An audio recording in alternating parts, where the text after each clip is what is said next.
An atheist, if asked, "Who made you?" will answer, well, nobody, nothing. We, as a creation, are the result of the Big Bang, which brought the universe into existence, and we are the result of evolution, which brought life into existence and the diversity of life as we know it. That is the atheist answer. But does that answer make sense? I would submit that it does not, and here is the evidence. To begin with, let's look at the Big Bang. First of all, let's understand that the Islamic religion does not have any problem with the Big Bang. Islamic religion does not deny that the Big Bang happened. The Islamic religion, however, teaches that the Big Bang was under the control of the Creator. Now, which makes more sense? For us to believe that it was a random event, or that it was under the control of the Creator? To begin with, the Big Bang did not start with the explosion. The Big Bang started long before. Before the explosion, there was a primordial dust cloud, a dust cloud in the nothingness of space, which drew together as a massive hyperdense core of mass and energy, and it was that exploded. So, where did this dust cloud come from? Where did the primordial dust, where did the energy come from for this explosion? If there is one thing we know from science, it is that we do not get something from nothing. In the explosion, it was the greatest explosion in the history of our universe. It blew everything outward to the universe as we have it today, which is expanding as we know it. And yet we are to believe that this supposedly random event resulted in the perfection of the universe as we know it, whereas any other explosion results in destruction and chaos. We are to believe that the Big Bang resulted in the perfection of the universe as we know it. This is an example where science contradicts science. What do I mean by that? If you are going to explain the universe on the basis of science, you cannot have science contradicting the science that explains the existence of the universe.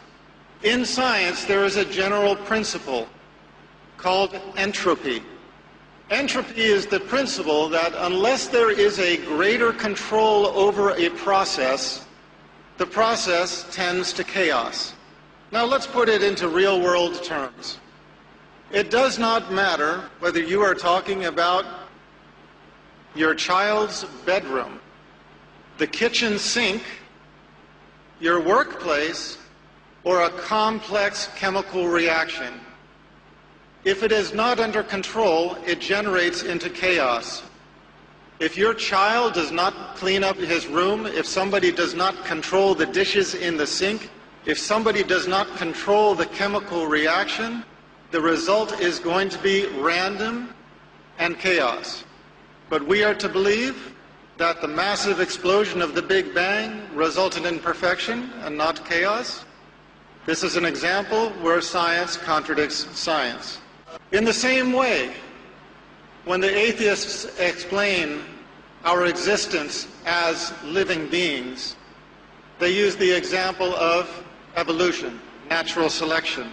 First, there was a single-cell organism. From the single-cell organism evolved all of life as we know it. But you know, if there's one thing that we know from our lives, it is that if you look at something, you know where it came from. If you look at a painting, you know that there was a painter. If you look at a sculpture, you know that there was a sculptor. If you look at a building, you know that there was an architect and a construction company. And yet we are to look at creation and think that there is not a creator. This is the proposal. The proposal of the atheist is that we evolved by natural selection with the absence of a creator. But I have a question for those who put forward this theory. Natural selection can explain a lot of things. It can explain the diversity of species. It can explain the fossil record. It can explain where the dinosaurs came from and where they went to. But how can you explain where the soul came from? If you believe in the existence of a human soul, how can you explain this as having evolved?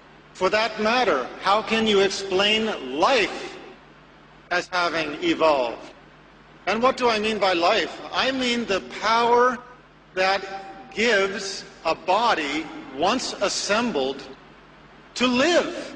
We have reached a point in science where we can transplant virtually every organ of the body. We can make a Frankenstein if we so desire. But not all of the world's scientists over the history of mankind, if you brought them all together, cannot make them live. We cannot even make the wing of a gnat in the perfection that it has been made by our Creator. And we cannot give a body life. That is why, once dead, medicine is not able to revive a dead person, even when their organs are still functioning. So, the explanation that we developed from natural selection is another example where science contradicts science. We have the example of millions of years of evolution or natural selection, and the proposal is that everything in our existence, if we don't have some control over it to keep it in order, everything degenerates into chaos, except for the Big Bang and except for evolution. Those two things, just by themselves, they tended toward perfection. Well, there are some people who accept that explanation, but I submit to you that it is not of those who are enlightened, it is not of those who have open minds or open hearts who accept that explanation. The Arabs have a story that they like to tell. A Bedouin is traveling in the desert. He comes upon an oasis, and in the oasis there is a perfect palace.